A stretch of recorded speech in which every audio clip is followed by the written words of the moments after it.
Welcome to Pay Attention, a podcast guiding you from the chaos of the mind to the clarity of the heart. Here's your host, Holly McNEILL.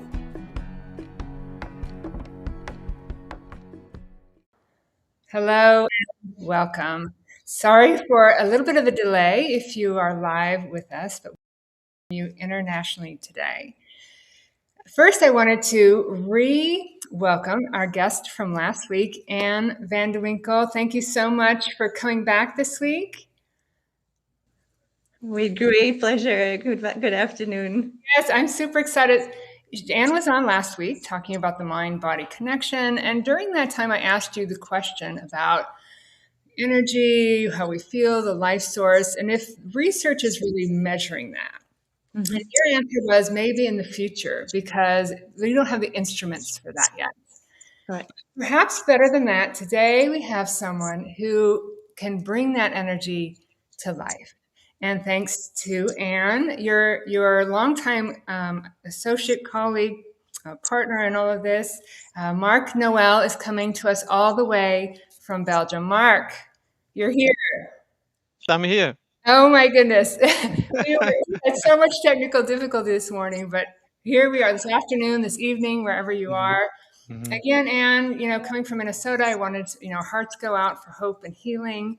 And when we met with Marc in the studio, it was, he wasn't in his studio, as you'll see in the recording, because he was stuck in a snowstorm. So hopefully you have better weather now. Yeah, it's great. Right. So to not waste a lot of time, we've got a great episode for you today, and we're going to get right into the recording so we can reintroduce Anne and Marc's wonderful work. So please enjoy. Thank you for joining us here on Pay Attention. I've been on this journey to clarity for over 24 years. And one of the things that most amazes me about this journey is that everything I looked at, from science, neuroscience, psychology, Buddhism, spirituality, they all pointed back to these simple truths about who we are, about awareness, about consciousness. And so one of my goals has become to try to bridge science, the known world, with that lived contemplative experience. And I'm so excited today to reintroduce you to a guest we had last week, and to someone who really sits at the intersection of art and energy and consciousness. So welcome back, Anne van de Winkel. Thanks so much for coming back. We just saw you, hopefully, if this works out, we just saw you last week. So thank you so much for joining us. As a reminder, associate professor at the U of M. And just tell us a little bit about yourself. Yeah, so I'm an associate professor. My background is physical therapy. I do research on really bringing together Western, Eastern, and complementary and integrative medicine, and looking at how I can help people improve their body awareness and their mindset for those that have chronic pain and chronic neurologic disorders like stroke or spinal cord injury. And so specifically for this topic, also neuroarts, and I'm an associate of Marc Noël's company, Fushigi Showa. So that's how we also connect. So she introduced our very special guest, Anne brought with her Marc Noël from Belgium. Thank you so much for joining us today. This whole idea of neuroarts and how that affects the mind-body connection is everything I think that a journey to awareness is pointing to. But Marc, please introduce yourself. I know you're stuck in a snowstorm in Belgium. Sorry about that. But just tell the audience a little bit about yourself, and we'll get right into your work. Okay, so today I'm especially here for everything what is related to my quantum paintings, but I do many things in life. I have a company who is called Fushigi Showa, through which I have also a therapeutic practice for humans, but also working with clinics with horses. And as from this year, I will also expand it to dogs and cats, and working with veterinarians on the whole other level, so bring not only things to humans, but also to animals besides horses. And so today I'm here to talk about my quantum paintings. Quantum paintings is something that it's not doing, it's being. Every single time I take a canvas, and those are big canvases, it's 100 centimeters by 80 centimeters, so you have to translate it in inches, right? But every single time I take a canvas, I take off the plastic sheet, and there the story starts. And so it could be that I'm making one painting, just one painting, or suddenly I have to start a series of 3, 4, 5, 6 paintings, and they are all related. And so the very powerful thing is when the canvas is there and it's completely blank, everything is already there. The only thing I have to do is take a brush, colors, use my hands, and then just execute what I have to do. And everything is going to breath. So for those who would like to see more, I have different websites on where I have videos, I have explanations, so that you can go in depth of what I'm doing, how I'm doing it. Because if you ask me to explain that today, then we are here for at least one day. Okay, I'm here stuck in the snowstorm. That's okay for me. But yeah. Well, we got a lot of time. You know, the whole idea of it's already there, and just being the instrument through with this energy, this chi is flowing and brought onto the canvas it just shows that, you know, awareness is in all of us, right? And you've been able to take that and to, you know, to harness that chi into a painting to serve others, which, you know. And I would like to mention a very special experience I did a few years ago. It was during an exhibition that I gave, and I had one painting, one canvas, and when I created the painting, I put it in front of me, and I took a brush, but without paint. And so every single time I painted on the white canvas without paint, with an intention. And then during the exhibition, I had all the paintings the other paintings with paint. And there was one painting, and I called it the white painting. But there was nothing on it. And then people came, visitors came, and they were surprised because they saw all the paintings and they saw that one canvas with nothing on it. That's what they thought.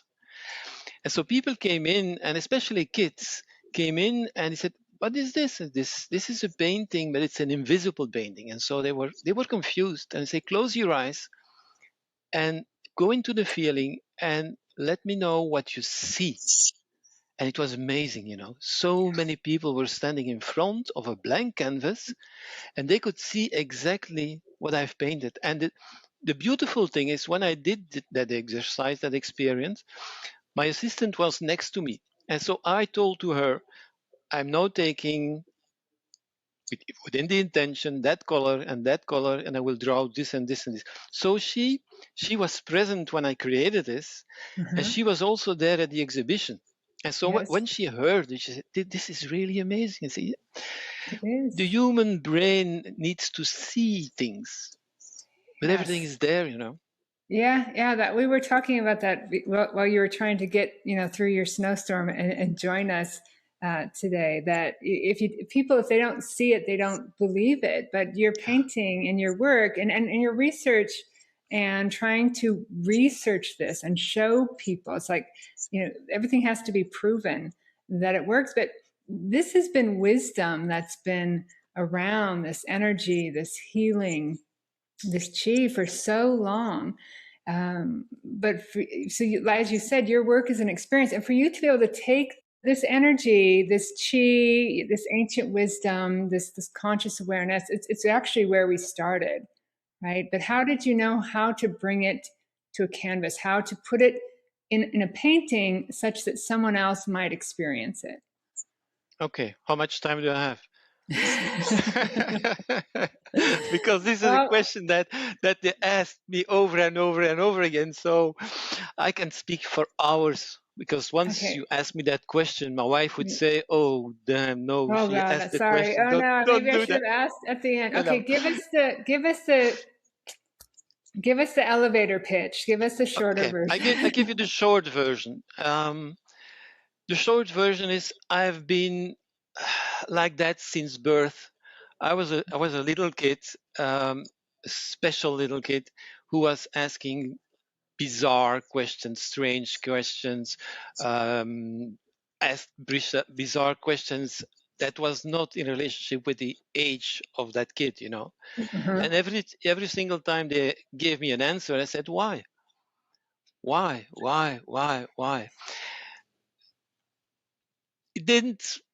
It wasn't something that was well received by adults, Mm-hmm. all those questions. And so what I did, I always went to go further and further and further to see what was behind the doors. So I've lived all kinds of experiences. I had an experience where my mother died when I was 12. And that with me triggered something that say, what is behind death? Yeah. And so from there, as a kid, that's the power with the kids. The kid has no barriers, no Yes. limitations, no reason, especially when it's linked with the heart, you know. Yes. And so I started to travel in that other side, whatever it is, that other side. But the major thing that changed my life, just between the two, I started martial arts when I was 7. So I was in that relationship because you talked about chi, so now I can talk about chi, you know. And I was already in contact with chi.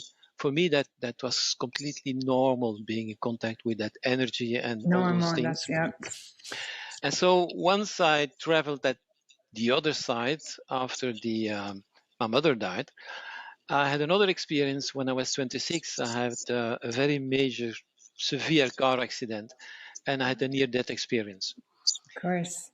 And from there, something shifted so gigantically, you know, because everything became what's the not normal for the human beings became for me completely normal. Yeah. And so it was for me a learning process to stay in contact with the normal that was for me not normal anymore. You know, I feel like I'm going through that learning process right now, because you're right. When kids are so open, but they're not taught about this question. They're often, all their questioning and their wonderment is tampered. And it's only for me, after I've crawled my way out of 20, 30, 40 years of thinking, that I find that normal you're talking about, that calm, that peace. I'm only finding glimpses of it. So to be able to be so familiar with that, I can completely and totally see how you got to this point of creating these paintings. And let's talk about your research for a little bit. So so Marc is your mentor. You met in Belgium, correct? Yes, correct. Yep. And you have 3 pieces to the research that you're looking at doing. And the one is this neuro arts, which is more brought about like 2021, recognized by the NIH. Is that right? Yes. Yeah. And so good on you for bringing this, something that you can't see and understand, and trying to bring the science behind it, because that'll only make it stronger. And I wonder, when you first brought this up, or what you're hoping to get out of the research, so that people might see this more clearly. Yes, so I'll start with my personal experience because behind me are two of Marc's quantum paintings. The one here is called Obsessed with Life, Phase 3, Find Me. And so that is a part of the series that Marc was telling about. So this is Phase 3, so the third painting in that series. And then this one here is called Fusion, and in the middle is also a heart. And so when I first encountered these quantum paintings, and every day now that I have them here in my home and in my office, it is such a vital piece for me to connect with them. And it's every time a different journey. And so I love to find ways that are obviously non-invasive, but that are beyond out of the box, ways to help people find themselves, find a balance, find harmony, and find their own authenticity. And so when I got the opportunity to do this or to receive this fellowship, especially with the emphasis for neuro arts, my first question was to Marc, can we collaborate on this? Because neuro arts blueprint is meant to be a collaboration between artists and scientists to find a way to help healing and medicine. So that is the whole point. And then the NIH center that I'm involved with, called the National Center for Complementary and Integrative Health, specifically is driving neuroarts for people who have chronic anxiety and depression and chronic pain. So from my background of the body awareness, and obviously also mental well-being, I wanted to see how these paintings could help students with anxiety and stress, because more and more students are dealing with this, especially since the pandemic. Mm-hmm.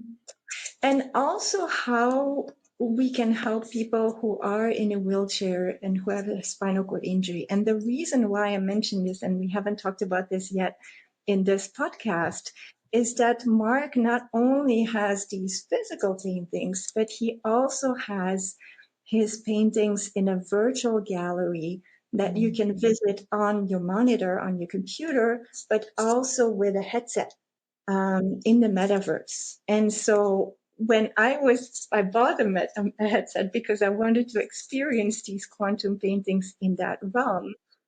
And I realized that when you have this headset on, you are the avatar, this virtual person in the virtual world.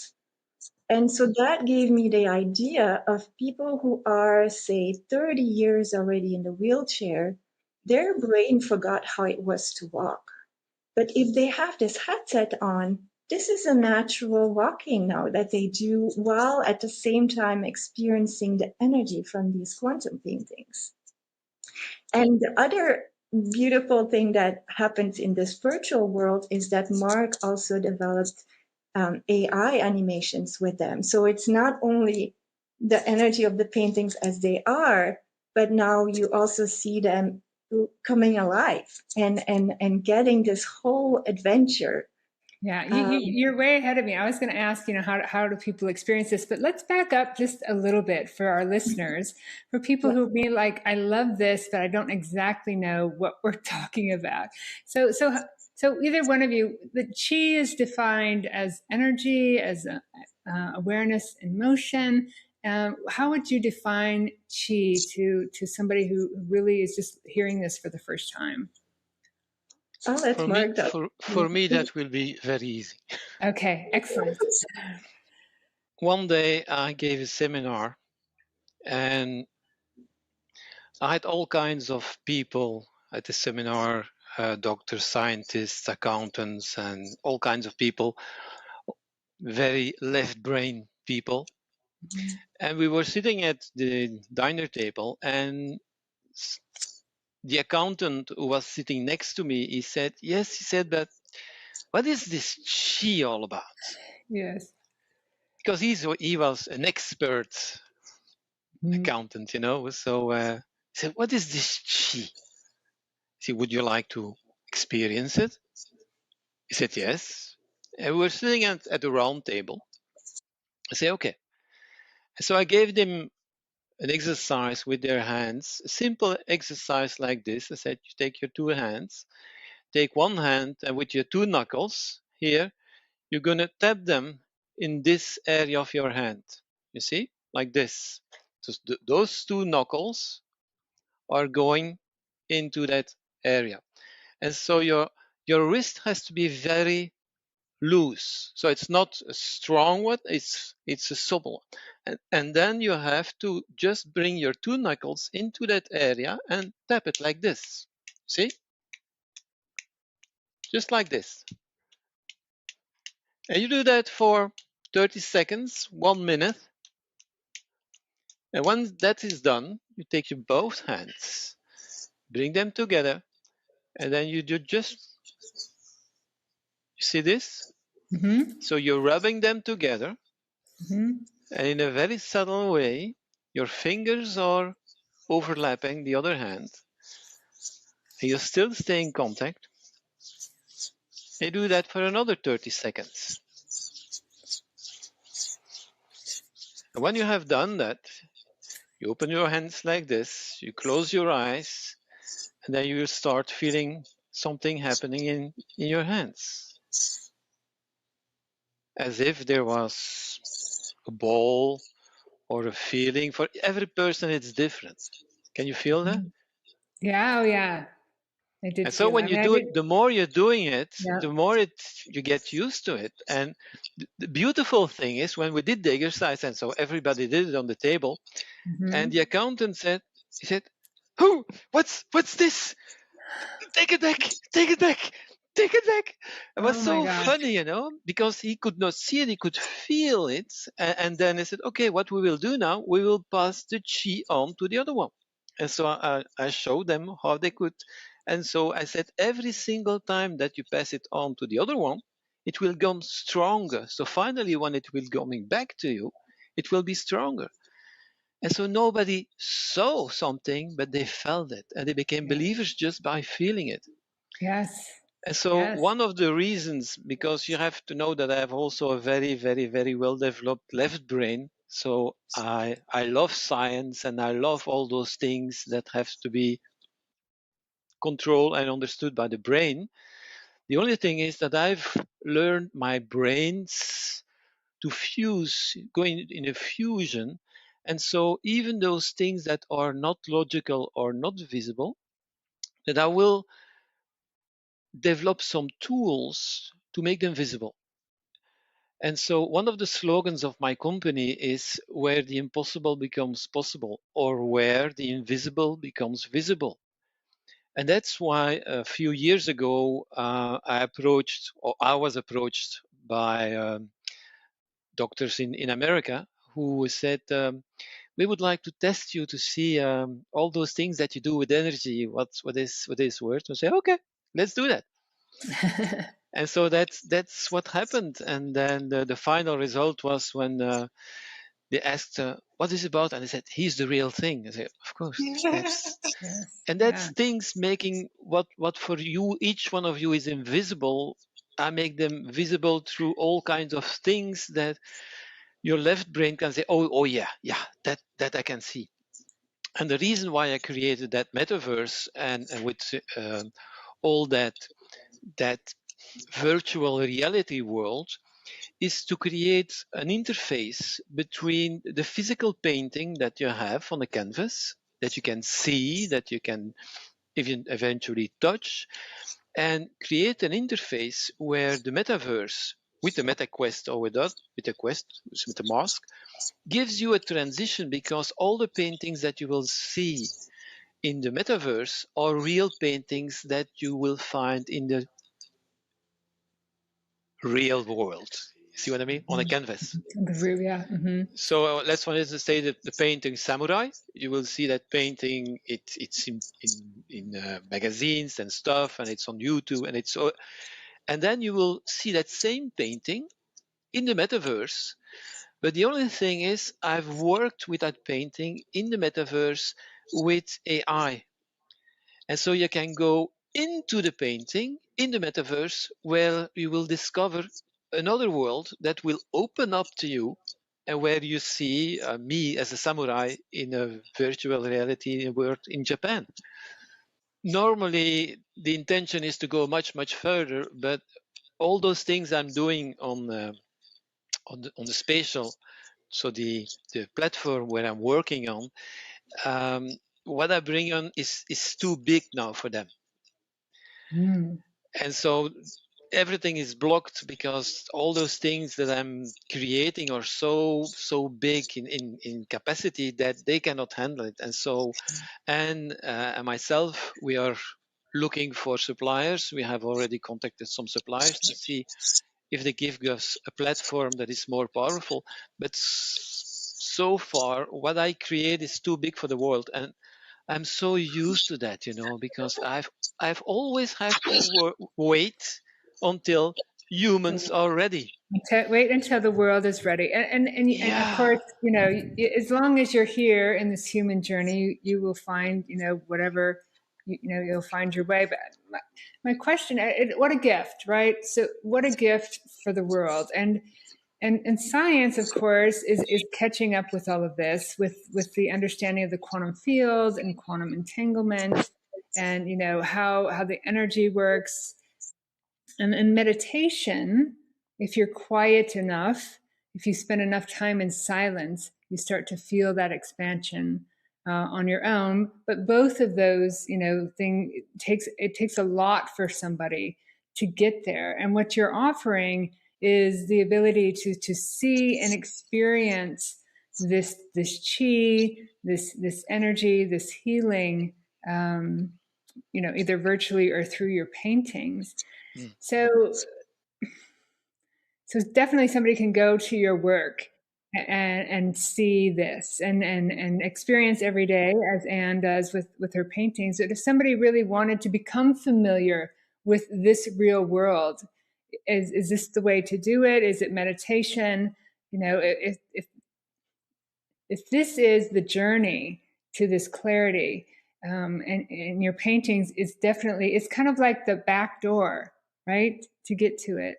How does somebody make that part of their life and part of kind of their journey? Okay, first, it's not a back door; it's a front door. It's a huge, big absolutely right. door. It is the front door, but none of us are seeing the door. It's so big, nobody can see. You're correct. So one of the things, Holly, that I do in everything that I do, I make things for each one of you easy. Yes, so you do. I'm so lucky with my brain. Yes, you are. That I can turn very complex things into very simple things and then explain them to each one of you. And so if you see my websites, you will see that I've already done a lot of exhibitions all over the world. I really do a lot of exhibitions. And so one of the reasons that I do that is to make sure that those paintings are visible all over the world so that people can experience it from there. Okay, but they have to go to the exhibitions, and I cannot attend every single exhibition that I do, because even sometimes I do exhibitions in Dubai, I do in France, and do in Canada at the same time. That's a little bit complicated to be everywhere. But some exhibitions I will be present, and when people know that I will be physical present, they are completely bananas, because they know it will be so special, because when I'm there at an exhibition, I will guide people to a whole other level than when I'm not there. Yeah. Another thing is, if you see on internet, if you see on YouTube, if you see the articles, if you see, I've already written one book and now there is a second on the way. So I create all kinds of things, physical things that your brain thinks is physical, you see. It's in the matrix of what you're thinking. Those things are there, and they already have that energy. So the only thing people must do is go to the front door, because that door is so big, so gigantically big, that you have so many choices that you can not only go to paintings, you can go to YouTubes, you can go to books, you can go to all those things that I create. And then the door, that big front door, is within you. Yes. It is each individual, and that's the big difference when I work with horses and when I work with humans. It's I had never had an horse that I came to the horse and I said, hold on, first I'm going to tell you my story and my dad and my Yeah. mom and my Yeah. family and Yeah. my partner, and the horse is there and said, let's do this. Let's do this. Well, that was what I was going to say. People don't need you to be there, right? And that's part of your research, and to experience this. I mean, I would assume that someone can just walk up to it and feel it, that it Yes. emanates from the painting. Very, yeah. Yeah. So I don't know if that's part of your research. I mean, having people explain it, people listening to the podcast, they could they're going to go in it from their head, right? All right, I'm supposed to be seeing this, but it's already there. And you said when you make things easy, are you saying you make awakening easy, awareness easy, healing easy, all of those things? You cannot imagine. Yeah, you're right. The You are thing very is, lucky, Marc. You are very lucky, Marc. I know exactly what you're talking about. What a blessing. And that's why I world. take my life very seriously, because I know I have to pass it forward. Very good. And all those people that know me know how much I give to the world. Yes. You cannot even imagine. The only thing is, once you start to know me, I became like a drug, you know. Well, we started with a joke before we even started recording, so there's humor in there also. But anyway. always. The thing is, once you have a taste of that and you feel it, it doesn't have to go through your brain, because you're feeling it. Right. And once a human being is feeling it, it's happening. That inner door within them is opening, and that's why I'm so passionate, because I'm doing a lot of things. I'm working 7 days a week. I sleep more or less 3 hours a night. I'm always very busy, but it's every single night when I go to sleep and I put my head on the pillow, I have that question that I had since I was a kid. And the question is always that I ask myself, did you give everything you had to give with who you are and all your competencies and your knowledges? And my answer has always has been yes. And Anne knows that, because she's my associate now for quite some years. Yeah. And she knows how far I stretch things to make sure that I can pass it forward to each one of you. Wow. Well, I'd love to keep talking about this forever, but this seems like a beautiful place to end. It's so if you're listening out there, these quantum paintings are available to you virtually, and the journey, of course, to the inside, to this big door, is right in front of you. So how do they find you, Marc? Where do they find these paintings? Where do they find your website? It's very easy. You have those websites, and can give you all the information. Sounds great. You have websites, you have YouTube, you have articles, you have you have so many things. How could they miss you? It's such a big door.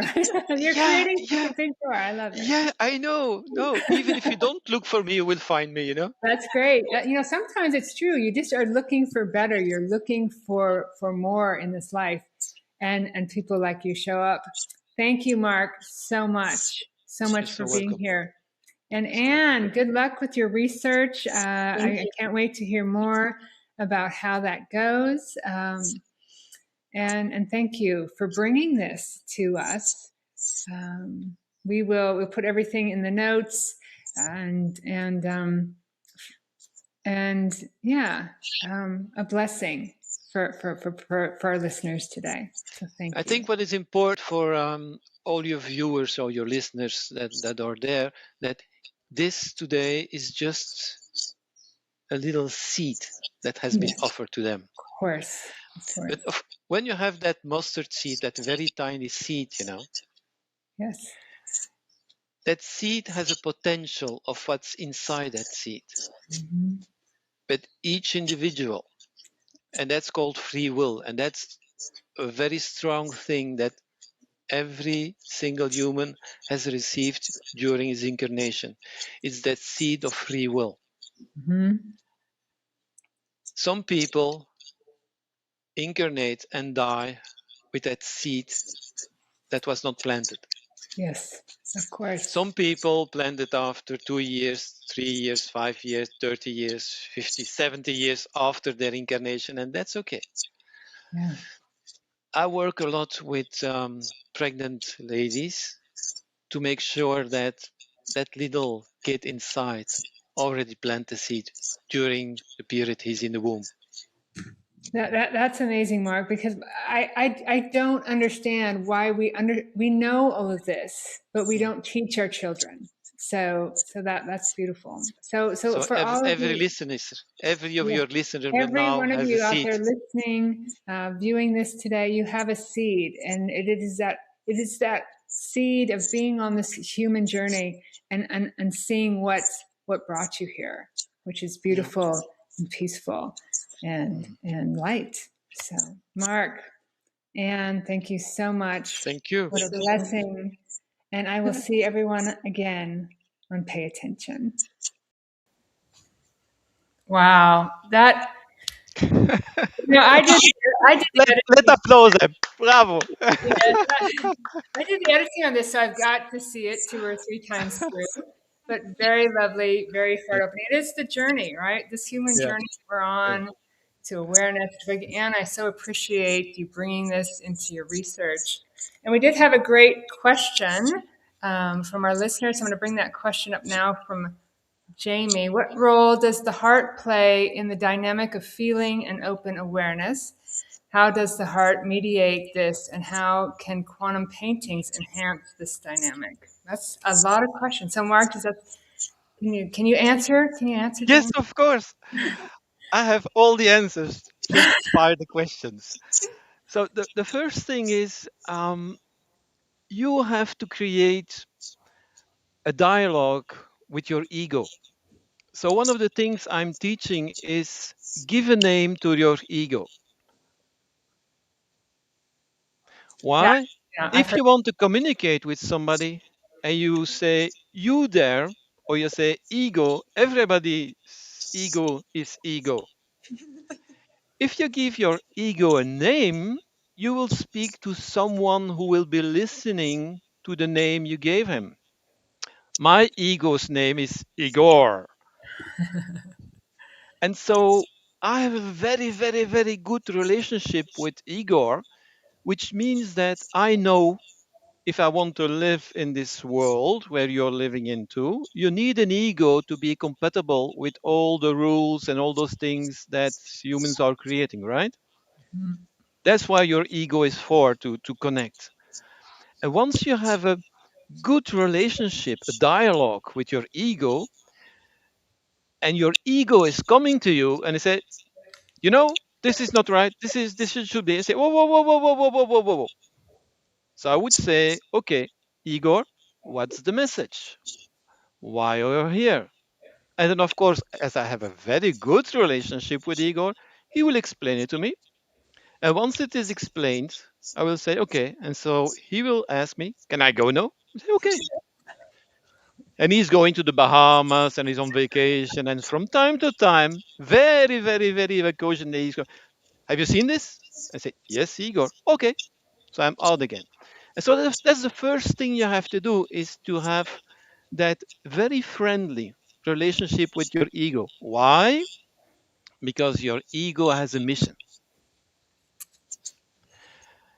The mission of your ego is don't move, stay where you are. Don't open your heart, right? Yeah, stay in your head. Don't do that. That's dangerous because Yes, that's the unknown. right. Ooh, now you're in danger. I hear you. I know that. I haven't aimed my ego, but definitely Please do, and you will see how much I fun will. it will be. I will. I do have a relationship with, but definitely trying to keep you in your head for sure. And give them a name that's funny. Igor, why did I choose Igor? Because it's a Viking and it's the one who is always very strong, but he's funny, he's funny. And that's why I call him Igor. So use a name that for you is strong but funny at the same time. And so once you have developed that good, harmonious relationship with your ego, then you can go to that connection with your heart. Why? Because if you go directly to the connection with your heart and you have not a good relationship with your ego, he will prevent and do whatever it takes that you don't go there. 100%. So, first step, good relationship with your ego, have a good dialogue, not a discussion, a good dialogue. And when you're friends, you say, whatever the name of your ego is, can I invite you now to travel with me and we're gonna see the heart? Mhm. And that's the way you have to do it. And so, as you saw in the previous podcast that we had, I enjoyed it very much. So thank you for You're welcome. having created like this. It is fun to Uh, sit and watch it and to take it yeah, in. yeah, Yes. it was great. Especially that when I was sitting over there, I was completely blocked in that snowstorm, and this was funny, and it was really funny. And so what I do in life is I create so many tools that your ego can recognize. And once you have that good relationship with your ego, he will, or she will, whatever it is, allow it to go into that. So if you see my websites, because I've only seen one website on your screen, I have many websites, I'll and put the others on all the show notes, so check yeah, out. yeah, Yeah. they're all connected. So if you go on one, you will see the links for all the other ones. That's very easily done. But the thing is that I have created so many tools where your left brain can say, okay, this is this and this and this, and you will see articles that have been written by art critics, curators that were academic art specialists. And in the beginning, they were, what's this? Mm-hmm. And when you see now the articles that are produced, they are beautiful, but every single article says, yeah, he's completely out of the box, but that's so refreshing. Yes, it is. And that Yeah, answers the second part of this question. That your quantum paintings helps to open that heart, to invite the ego to come along and to open the heart. And so those tools you're talking about, there's so many of them. And I'm blown away by the whole metaverse thing and that you can bring that chi yeah. into the digital world, making it You've available. seen it, right? I just give Yes. you a little teaser. I like to tease people. So, oh, more, we want more, we want more, we want more. But Yes. you felt that, right? Oh yeah. Oh yeah. And It's it a was only 10 seconds, 10, 15 seconds. Yeah, yeah, yeah. I get it. I've come the long way, right? Mhm, I get what you're talking about. It took me a long time to get there. So I so appreciate these tools mhm, that you bring to people to help them because it's the journey to right here. It's a journey to right now. It's always the reality that's with us. We just can't see yeah. it. And so your tools make the invisible visible. Okay. And your work as well to show science, the scientific world that this is real and this is true. It's been around for so long, Yeah. and to bring that, it's just it's a blessing. So Can I just share something very shortly? But yes, it will give you so much information. okay, and then we'll wrap up after that. You know me, right? Yes, I do. So yes, please share. Please. Okay, because I heard that you said it needs time, blah, blah, blah, blah, blah, blah, blah, blah, blah. That's not true. Yeah, I know. And so now comes, it's a little story, Okay, but in that little story, you will have so many answers. And great. you have the answer why time does not exist Yep, great. unless you create it and you make this out of time. So in November 2026, I was in America Wait, this to is meet November 26. Hasn't happened. 2025. Yeah, I'm always in the futures. So Okay. sorry. Time doesn't It's, exist anyway, so it's all good. you see, that's what I mean. So it was November 2025, and I was there visiting my teams, and there was a lovely couple, Jill and Bill. who had purchased one of my paintings, and they knew that I was in America, and they said, "Would it be possible to meet the artists of the painting?" And I said, "Of course." And so I went over to them, to their house, lovely couple. Mm-hmm. And when I came, they were very enthusiastic, very friendly. And I heard the dog who was barking like hell. Okay. And Jill was so unease with that, and she said, "I'm so sorry because we have a little puppy of 6 months and it's barking and and I said, "Let me see your puppy." I said, "No, no, no, you're all dressed up and it will jump on you. And we've tried everything and behavior and nothing is working. It's completely crazy." I said, "Let me see the dog. The dog is calling for me." And Jill was looking at me. That was the first time she met me. And so I went to where the dog was, and the dog was there and it was barking. And when he saw me, I started to speak with the dog and was there also with one. So they have lived that experience.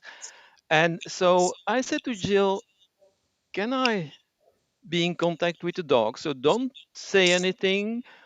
Go upstairs where the other people were." And I said, "Ask them not to speak to the dog, not to me. Don't do anything. Let me handle it." And so I came up, and the dog was there with me, and we were sitting on the table, and the dog came, and he was there enjoying. And for me, he's the best scientist in the world. He has 4 legs, a tail, and 2 big ears. Yep. And what happened? That dog, when he saw my quantum painting, which was attached on the wall, he was going to the quantum painting. He was lying in front of it, and he was calm. No behavioral training or whatever. We left Jill and Bill. You should have seen the dog. Since that day, everything is perfect, right? Because and she has lived it also. Yeah, yeah, yeah. And that's the thing I see with animals is that they don't need time. You're right. So The the perfect, message yeah, they the don't have. message I would like to give to all your listeners is if you have a situation, whatever situation it is, Mhm, and your brain says to you, "I will need some time." mhm. The only thing your brain says, "I have so much resistance towards that." You are afraid, it's awkward, whatever the reason is. But if you say to yourself, "I need more time," that's how great your ego is. You Ah, can you mhm. can choose to make it. And my teams know Yeah. that I'm working very, very fast. They can keep up with me. I can tell you. Why? Time Yes. doesn't exist for me. So that's important for your listeners. Yeah, you're right. So when I say it took a lot of time, that's the ego Yeah. talking. And I Yeah. love it, the researcher, the dog, because there's not all of that complexity that we have. Yeah. So beautiful, beautiful story, dog. And I was going to ask you about the animals, which we could, I'm sure, talk so much more about. Yes, of course. I'm getting some great comments. People are just really thankful for this, for your time. Eeyore just wants love and affection. All right. Anyway, thank you both so much. This has been, and like you said, Mark, this is just the seed. Yeah, it is. So please, Yes. we'll have all of your websites information in the show Yeah. notes. Yeah, share this. If this really touched you, please share this message. Please share this recording with people. Thank you both so much. And I'm so, we had so many technical difficulties. We had our producer was out. I had to my hardwire, my internet. Mark had, all of this stuff. So, but here we are right now. So Yeah. I appreciate you both so very much. And I hope to have you back. Maybe when your research is complete, we can talk more. Talk about the To animals, bring the animals on. love you. Thank you both so very much. Blessing. So thank you for all. Thank you.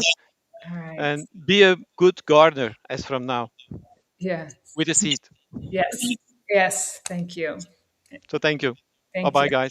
Bye, everyone. Thank you. Bye. Bye. You guys stay on. Okay. All right. All right. So wonderful. Wonderful. I'm glad that worked out. I hope that you got as much out of it as I did. This has been a long time in the planning. Again, I met Anne back when I went to the 30th anniversary of the Bakken Center. So, Marc, Anne, thank you so much. And next week we will be looking at a different place to find that awareness, to find that openness. I'll be speaking to one of the world leaders on lucid dreaming. So please join me and Dr. Claire Johnson next week here on Pay Attention and Plant Your Seed. Thanks for watching Pay Attention with Holly McNEILL. Don't forget to like, comment, and subscribe. See you next week on Wednesday at 10 o'clock Pacific, 1 o'clock Eastern.